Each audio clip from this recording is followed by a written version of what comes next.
श्रीमते रामानुजाय नमः।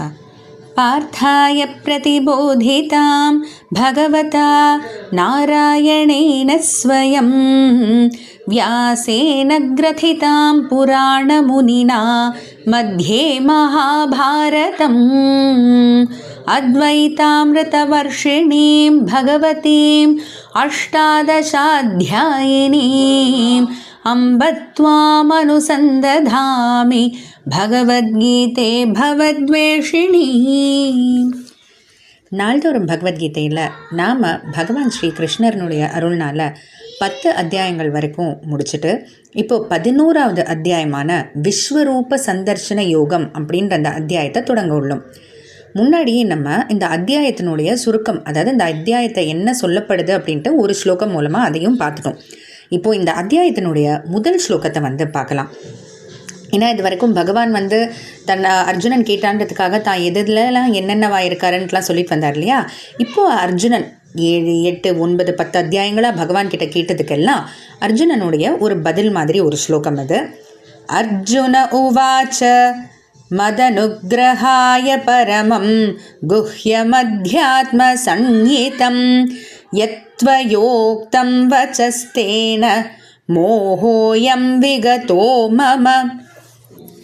மத் அனுகிரகாய, மத் அனுகிரகானா என்ன அனுகிரகிப்பதன் பொருட்டு, அதாவது என்னை அருளுவதன் பொருட்டு, பரமம் குஹ்யம் மிக மிக ரகசியமாக இருக்கக்கூடிய, அதாவது யாருக்கும் எளிதில் புரிஞ்சிக்க முடியாத ஒரு விஷயம், யாருக்கும் சட்டென்று கொடுத்து விடாத முடியாத அத்தியாத்ம சங்கீதம் வச்சக, ஆத்மாவை பற்றினதான உள்ளே அடக்கி கொண்டிருக்கக்கூடிய அந்த உபதேசத்தை தேவரீர் எனக்கு செய்திருக்கிறீர் அப்படின்ட்டு அர்ஜுனன் சொல்கிறான். எத்து துவயா உக்தம் வச்சக தேன, உன்னால் சொல்லப்பட்ட அந்த விஷயங்களால் மம அயம் மோக விகதக, என்னுடையதான ஆத்ம விஷயத்தை பற்றின அந்த மயக்கம், மோகம்னா மயக்கம் இந்த இடத்துல விலகி போயிடுச்சு அப்படின்ட்டு அர்ஜுனன் சொல்கிறான். அதாவது இது வரைக்கும் 7, 8, 9, 10 அத்தியாயங்களாக பகவான் கிட்ட இருந்து விஷயங்கள்லாம் கேட்டுட்டு வரான் இல்லையா அர்ஜுனன். அது மட்டும் இல்லை, அதுக்கு முன்னாடிலேருந்தே 2வது அத்தியாயத்திலேருந்தே தொடங்கி ஆத்மாவை பற்றி எல்லாம் கேட்டதுக்கு அர்ஜுனன் பகவான் இது வரைக்கும் சொன்னதெல்லாம் தன்னுடைய நன்மைக்கே அப்படின்ற அந்த விஷயத்தை புரிஞ்சுக்கிட்டு அதுக்கெல்லாம் நன்றி தெரிவிக்கிற மாதிரி தான் இந்த ஸ்லோகம் அமைஞ்சிருக்கு. அது மட்டும் இல்லை, இதில் முக்கியமாக நம்ம பார்க்கக்கூடிய ஒரு விஷயம் என்னென்னா, மத்து அனுகிரகாய, மத் அப்படிங்கும்போது என்னுடைய மத்து அனுகிரகாய, என்னுடைய நன்மையின் பொருட்டு நீ சொன்னதெல்லாம் இதுவரைக்கும். அப்போது பல பேர் கீதைனாலே பகவான் போர்க்களத்தில் ஒரு யுத்தத்தை அவனை செய்ய வைக்கிறதுக்காக, அவனை தூண்டுறதுக்காக தான் சொன்னது அப்படின்றதுலாம் பொய்ன்னு அர்ஜுனன் வாயாலேயே இங்கே நம்ம தெரியுது நமக்கு.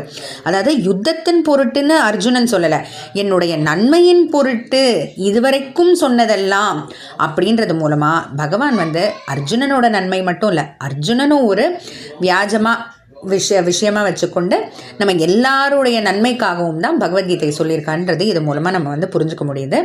ஆக இப்போ இந்த அத்தியாயத்தினுடைய தொடக்கத்திலேயே அர்ஜுனனுடைய ஸ்லோகத்தில் ஆரம்பிக்குது.